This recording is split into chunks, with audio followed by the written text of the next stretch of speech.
afternoon. I'm Andy Van Kleunen, CEO of National Skills Coalition, and I'm so glad you could join me today for our latest Fireside Chat, today with our featured guest, Dalila Wilson-Scott from the Comcast Corporation and Comcast NBC Universal Foundation.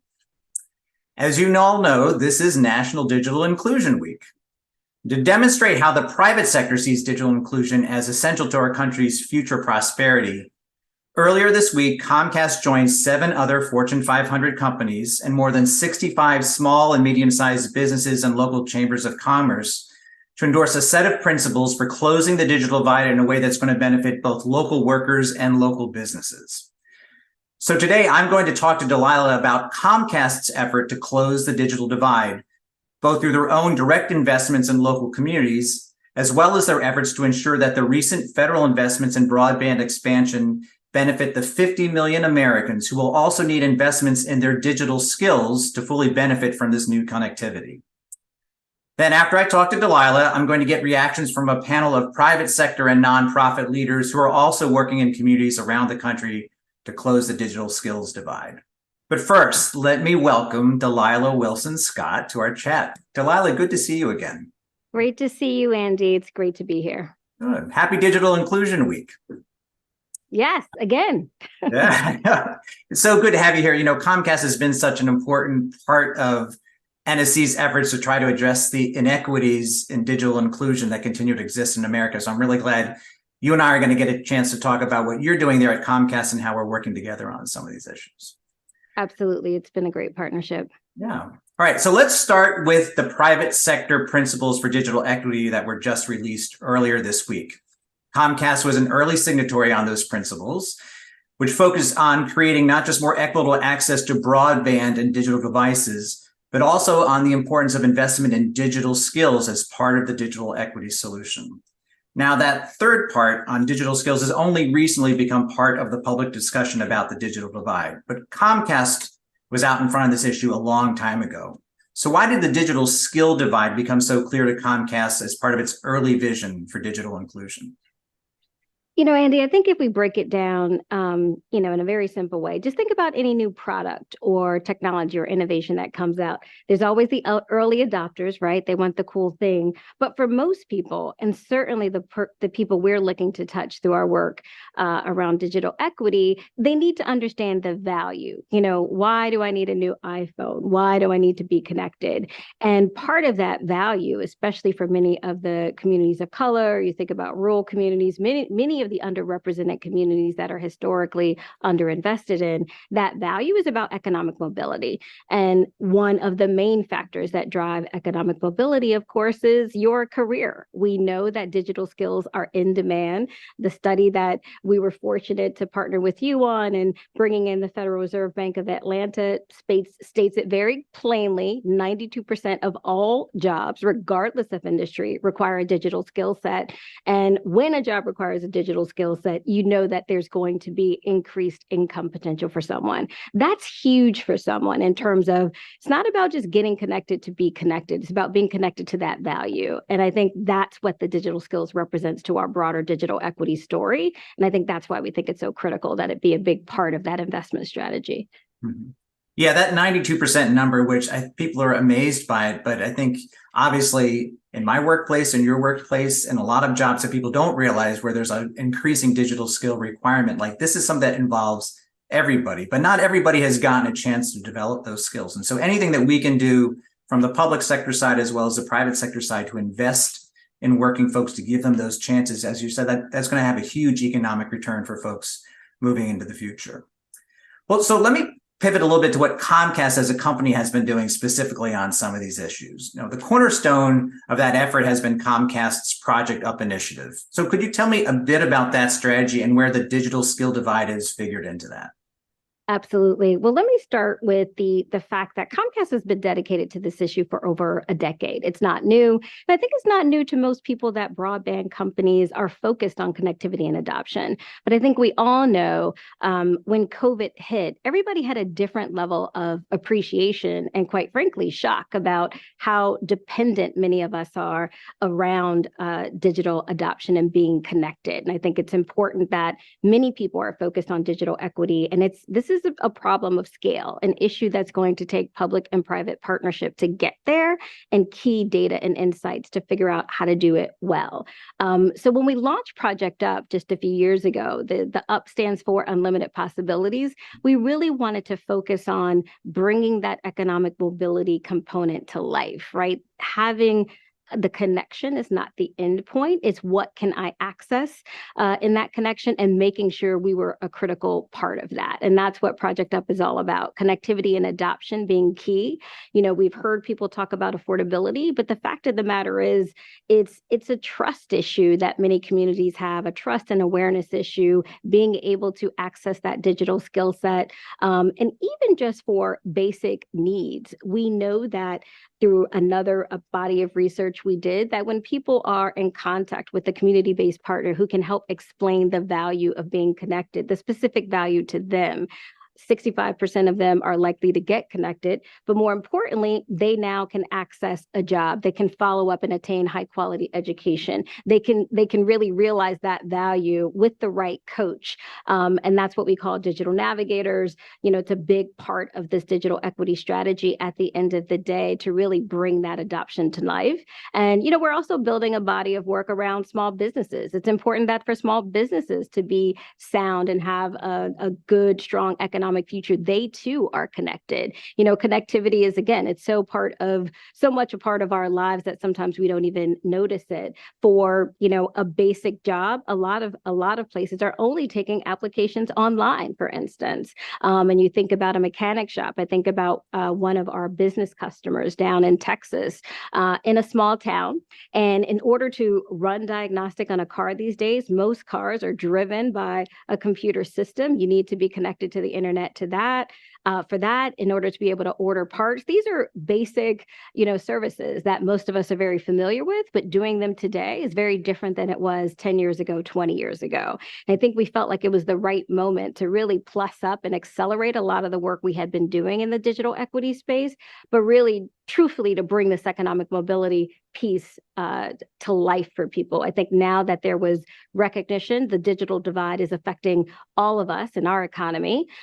We need to make sure that people aren't left behind and that we're providing clear pathways to get there. Mm-hmm.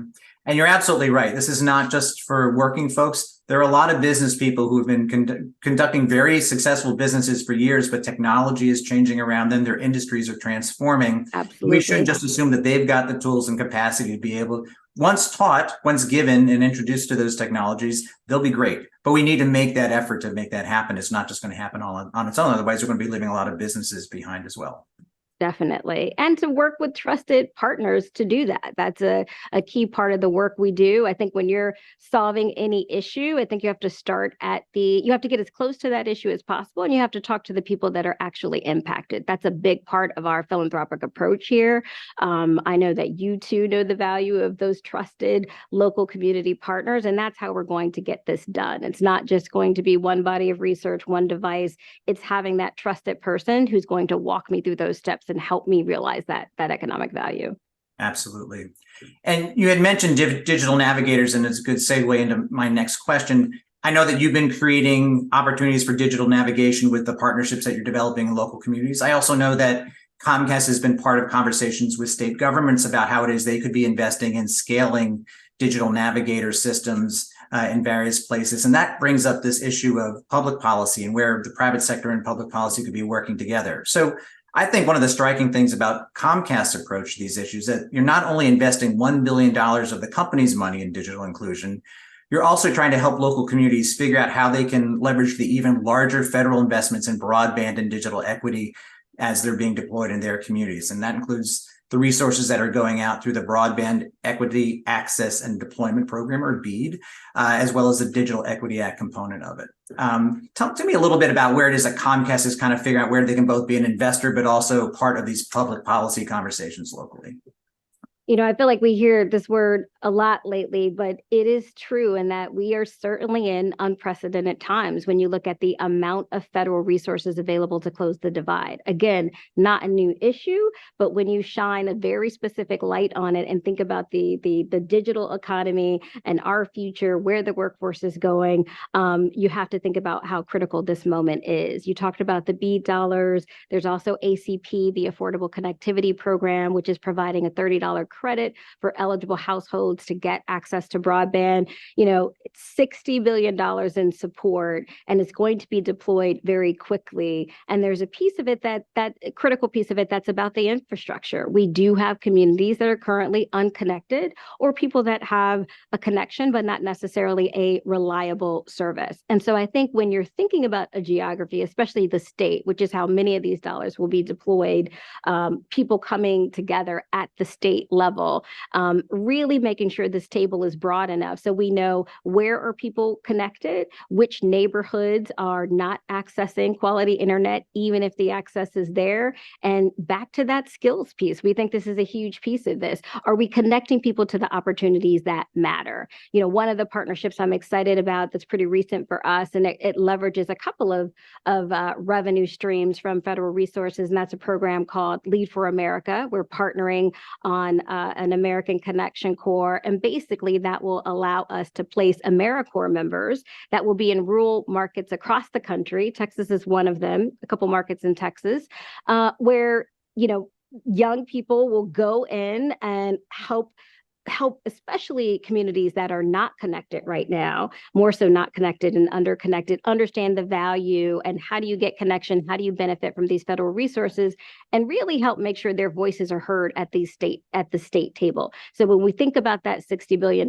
we want to make sure those dollars are allocated to where the need is, invest in infrastructure where it's important, but don't forget the skills piece of this, the workforce play here, making sure that providers are longtime supporters and communities, that they can really build out a network that we all deserve. And so public policy, again, is a big piece of the conversation when you're trying to address an issue of this scale. We know whether it's the Edelman Trust Barometer or a number of different conversations you can have today, people expect the government and private sector to work together to advance any critical issue. And I think when you look at our country and think about one of the most critical issues as it relates to our future, the future of our workforce, our education, economic attainment, digital divide is right there at the center of that. Well, you're absolutely right. Like, this is a huge problem. It's unprecedented in terms of how the economy is digitizing, but we've been given this opportunity, including with these huge federal investments. But we all have to be working on it together to make sure we pull this off effectively. And so having leaders in the private sector like Comcast, having folks that you're working with on the ground in different communities, like this is how it is. We all have to line up to make sure that every worker gets a chance to get those digital skills that's going to help them succeed in the future labor market. And so I just want to really thank you, Dalila, for the leadership that you've shown in this and for everything that Comcast is doing as a leader in the business community trying to close the digital skills divide. Thank you so much. No, thank you. And we look forward to continuing to work together and just appreciate the number of companies that are signing on to the principles. These are basic facts at the end of the day, but it's going to take all of us to work together to get to the other side. Absolutely. Well, thanks for talking to me today, Dalila. I appreciate it. Thank you, Andy. Now let's get some reactions from 3 leaders working to close the digital skills divide for businesses and working people in their local communities. Joining me today are Peter Beard. He's the Senior Vice President for Workforce Development at the Greater Houston Partnership, which is the Chamber of Commerce for the Houston area. Peter, welcome. Well, thanks, Andy. It's great to be here. Thank you. Next, we have Ankur Gopal, who's the CEO at Interapt. Interapt is a 180-employee technology services company based in Louisville, Kentucky. Ankur, thanks for joining us today. Good afternoon, Andy. Good to be here. Good to have you.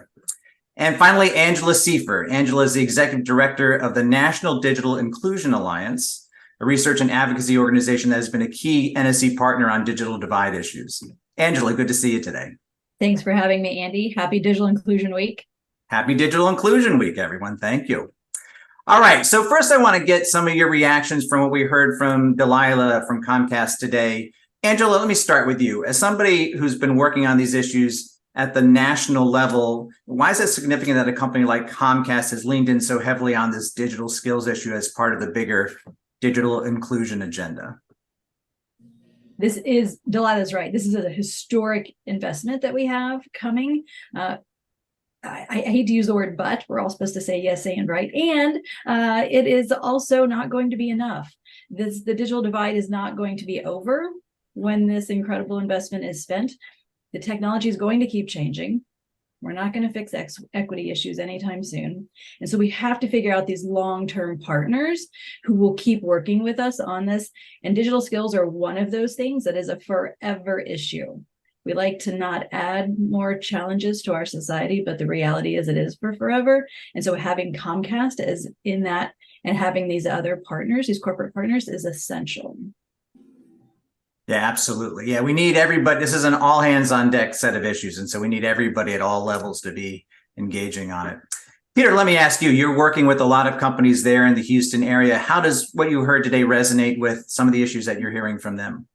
I mean, it resonates significantly, partly because, this idea of the skills that are needed to be successful in the workplace. And as we think about it here at the Greater Houston Partnership, one of the issues when you think about, we're going to be in a tight labor economy for years, for a whole host of reasons, demographics and other things. So we need 100% of our population that can work to have the skills needed in today's knowledge-based, tech-enabled economy. And if we're not developing the digital skills, we're going to leave many communities behind and many residents behind.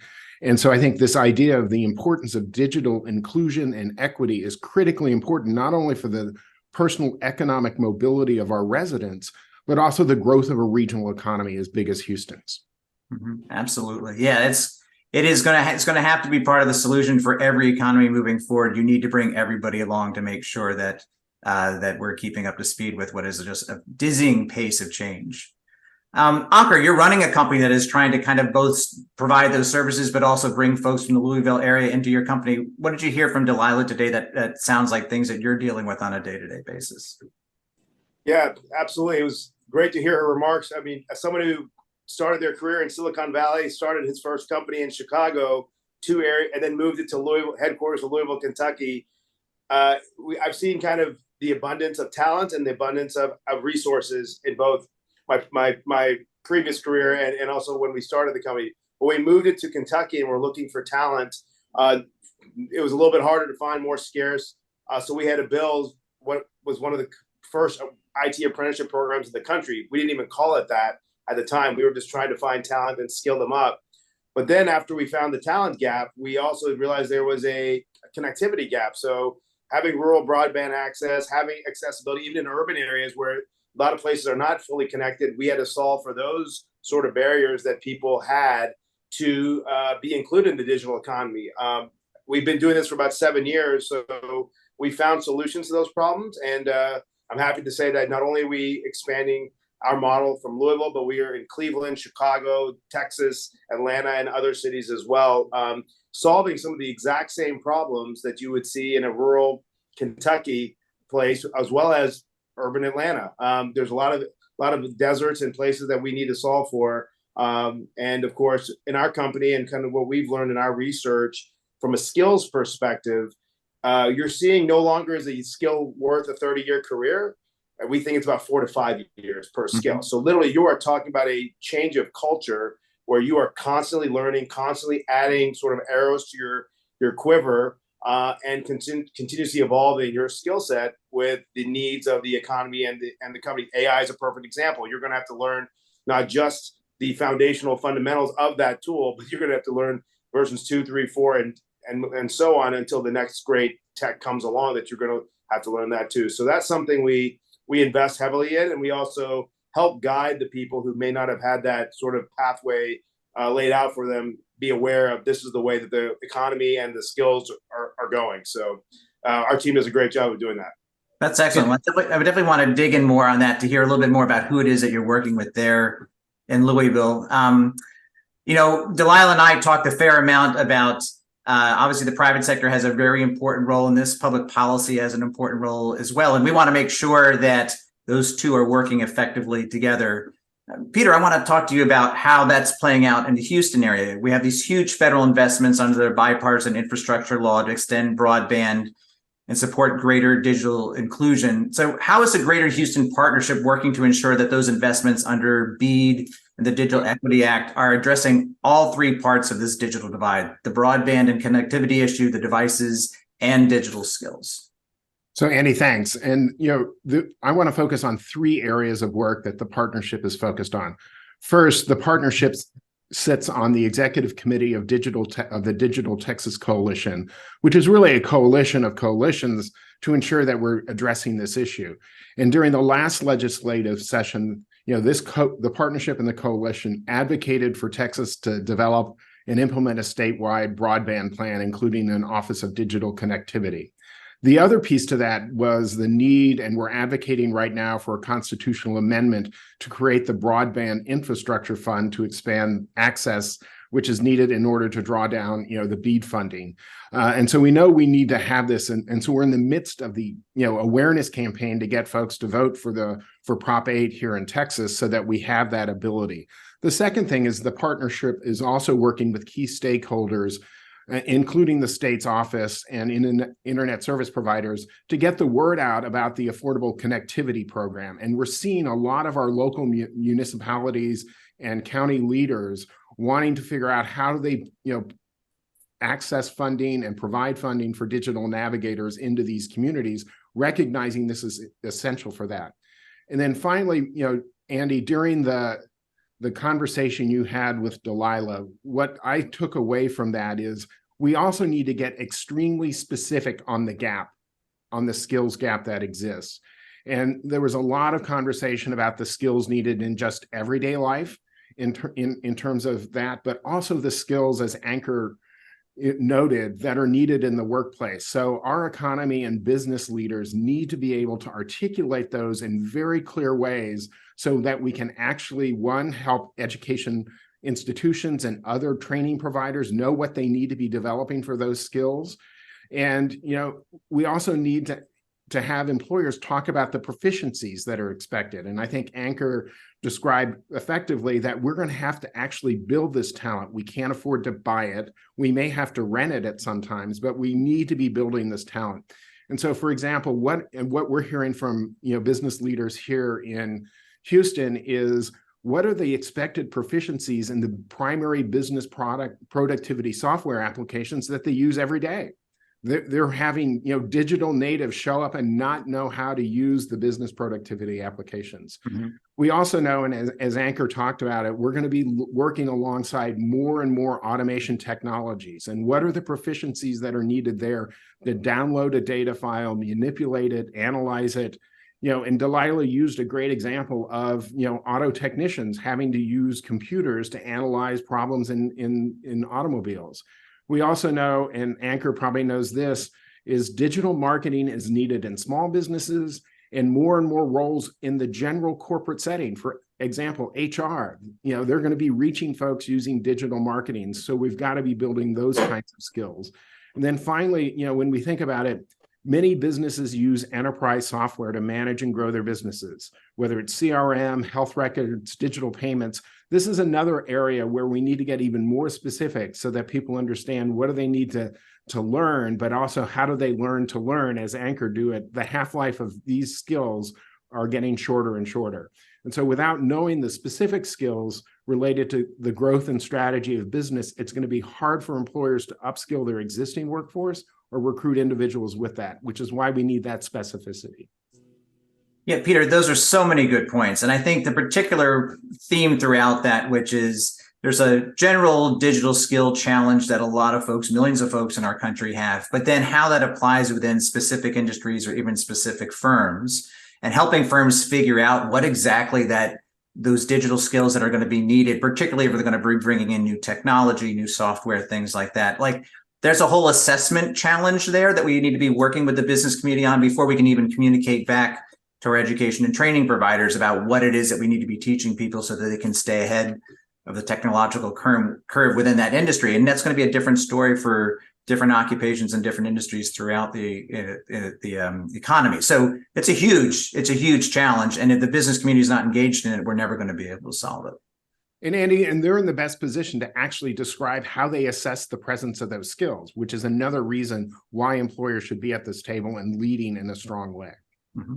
Excellent. Well, Ankur, Peter talked to you about you a few times. Let's talk a little bit more about what it is that you're doing with your company. Obviously, you're trying to recruit folks into your company for the technology services that you're providing. One of the principles in the digital equity corporate principles that your company signed on to, thank you very much for that, was about how it is that we're going to try to help people reskill from other occupations and other industries, and using investments in digital skills as one of the ways to do that.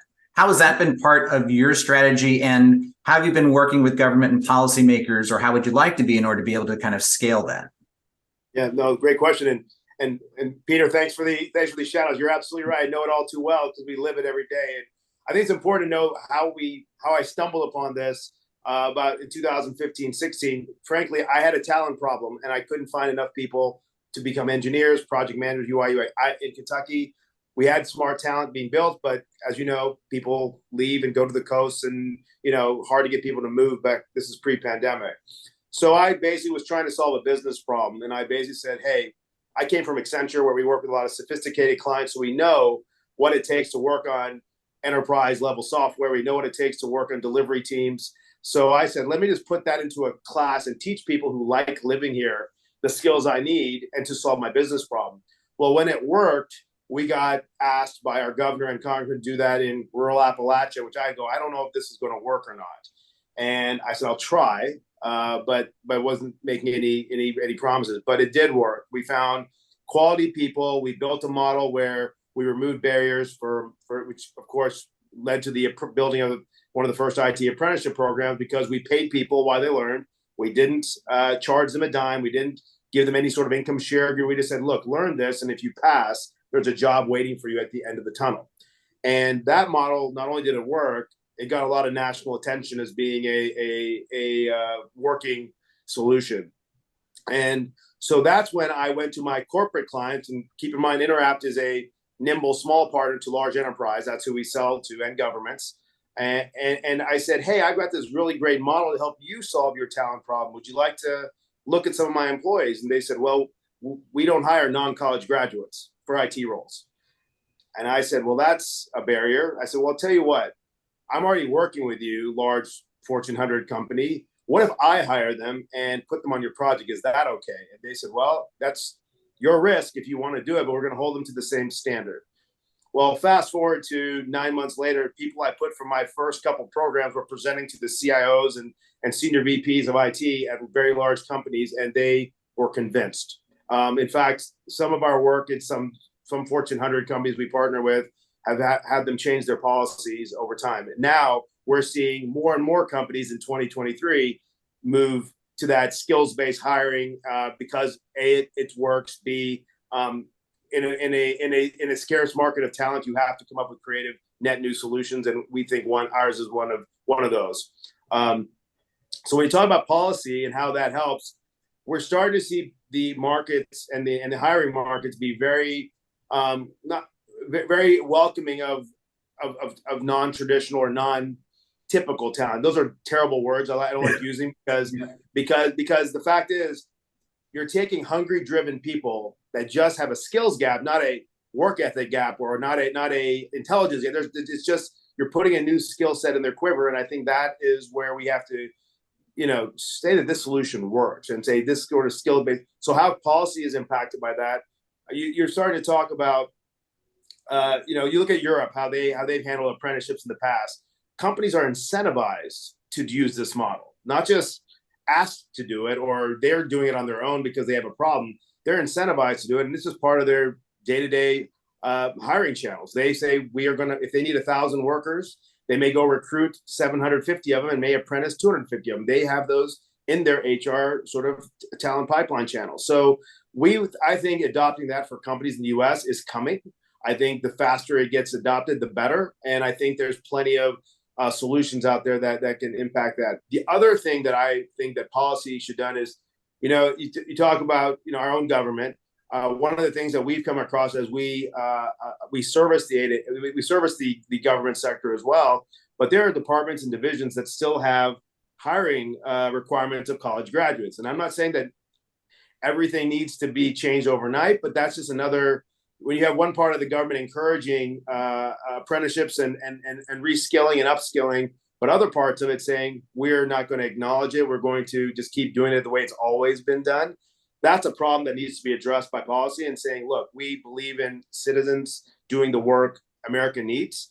And that's how in Kentucky, in other states we've partnered with, that's the tagline that we say, we're training citizens to do the work your community needs. And that's in major cities and small cities around the country. So I'm excited that it's becoming more accepted. There's more work to be done. And for me, why it's important to know my story is that I'm a for-profit company that didn't know if this would work. And I was a skeptic. But now, because it was proven to me, we've done it over and over. I've seen the quality of worker that does come out of the right training program.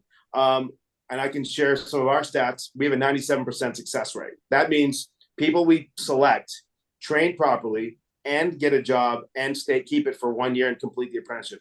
That's a pretty staggering metric, but I believe that's a testament to the model we've created, which is not easy. It costs money. It takes effort and time, but we believe it's one of the best solutions out there. Mm-hmm.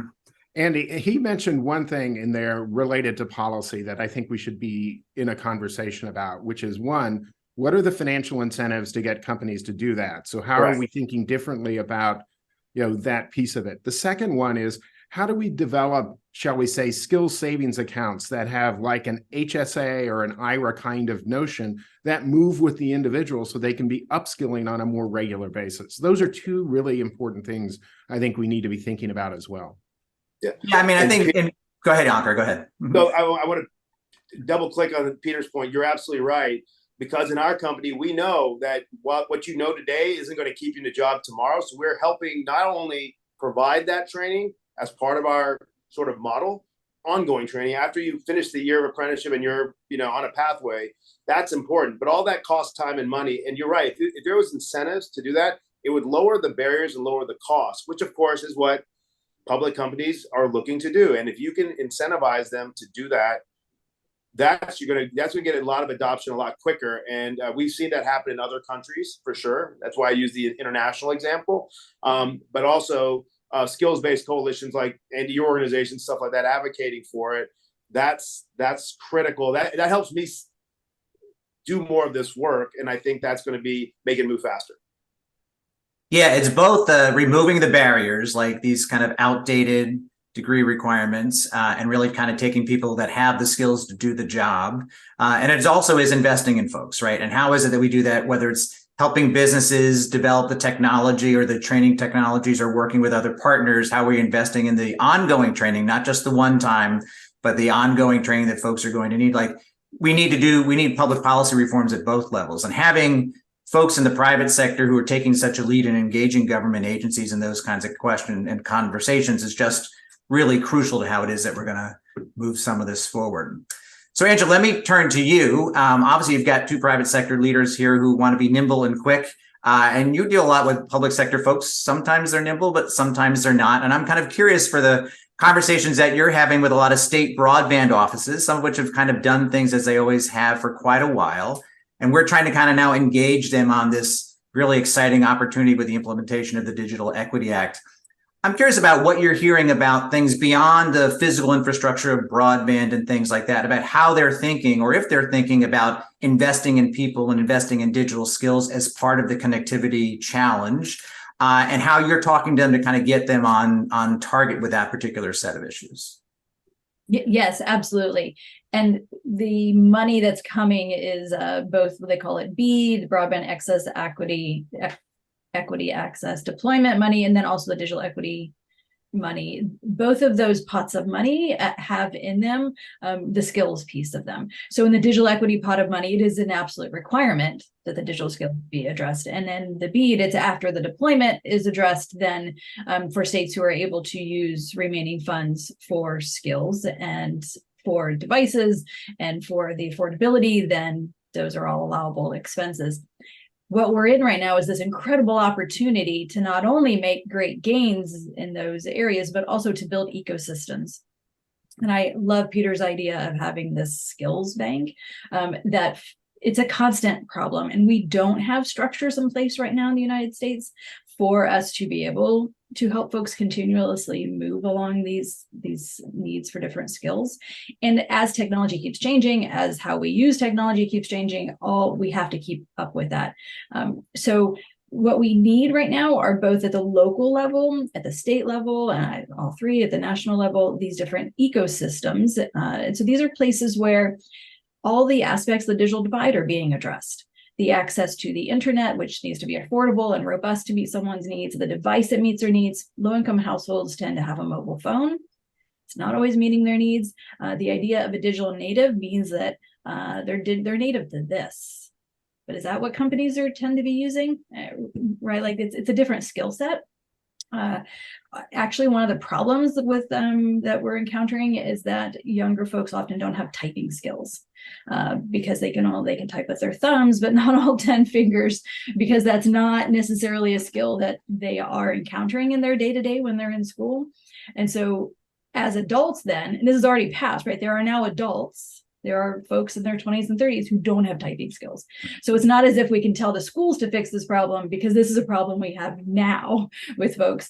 And so this digital skills issue is something that has to be addressed across all different age groups. And the idea of this ecosystem is that in every community, there would be systems set up and organizations that are trusted. That trust piece is essential. Dalila mentioned that. Because technology is so intimidating, if who is providing that guidance to you is not trusted, Anchor's organization is known, right? They're already trusted. That's why folks are like, yeah, I'll do this with them. But if someone comes in who's unknown or doesn't talk like them or speak like them or understand their culture, it can be a big forget it, because this is not going to work for me. We have to also address the fact that the internet is in fact a scary, dangerous place. It is an amazing place. I love being on the internet, but it is also full of harm. And so we have to teach folks how to be safe. And if we're not teaching them how to be safe, they're like, forget it. I'm not going there. So we have to do all of these things at the same time. And that's what these ecosystems, that's the idea, is that you may not be the one doing that, but you know who's doing that, right? And you can forward around, and that the solutions in that community have been co-created by the folks in that community.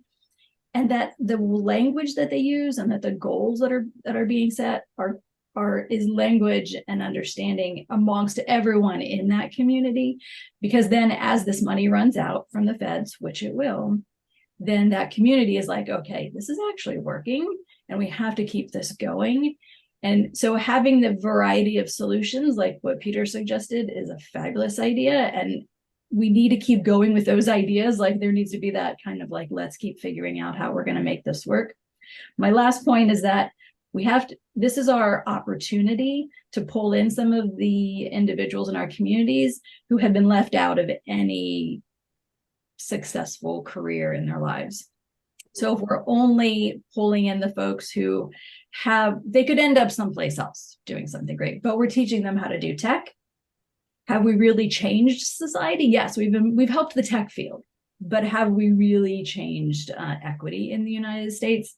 I would say no. And this is our opportunity to pull in some of those folks who need those base level. Like, it's okay if you don't know how to type, right? Let's work on that. It's okay that you're not really even sure the difference between an operating system and a browser. Like, if you don't understand the difference between those, that's okay. Let's work on that, because then you can end up going through Anker's program. Mm-hmm.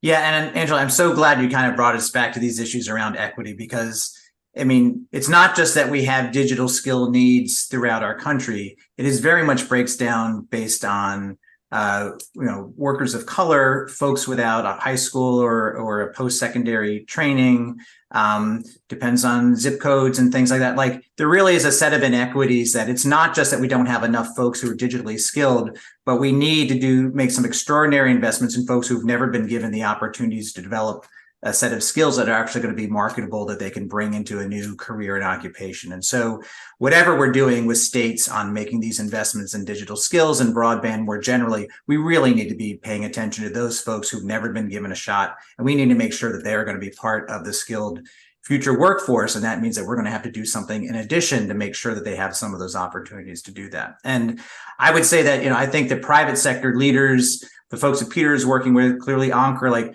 folks kind of see that this is something that we all need to be doing, need to be paying attention to folks that need to be given a new opportunity that they've not been given in the past. And how do we use these federal investments as one of the ways that we can start to do that? So appreciative of what NDIA is doing to try to raise those issues with different state broadband offices. And for the folks who are doing this work in their local communities, again, just really important work that we're so appreciative of. And we just want to make sure that we can get more people throughout the country kind of following some of the stuff that you all have talked about today. So Peter, Ankur, Angela, thank you so much for joining me for this discussion. And just thank you for all the work that you're doing on these issues. Thank you, Andy. I appreciate it. Again, thanks to Peter, Ankur, and Angela for their insights today. And a big thank you to Dalila Wilson-Scott for joining me as well. Now, if you're feeling passionate about the things you heard today, please go to National Skills Coalition's website at www.nationalskillscoalition.org and sign up to receive emails about our Digital Equity at Work campaign. And while you're there, check out the private sector digital equity principles that we talked about today, along with a list of companies that are joining that call to action. And keep an eye out for information about our next Fireside Chat later this fall. I hope you'll join us.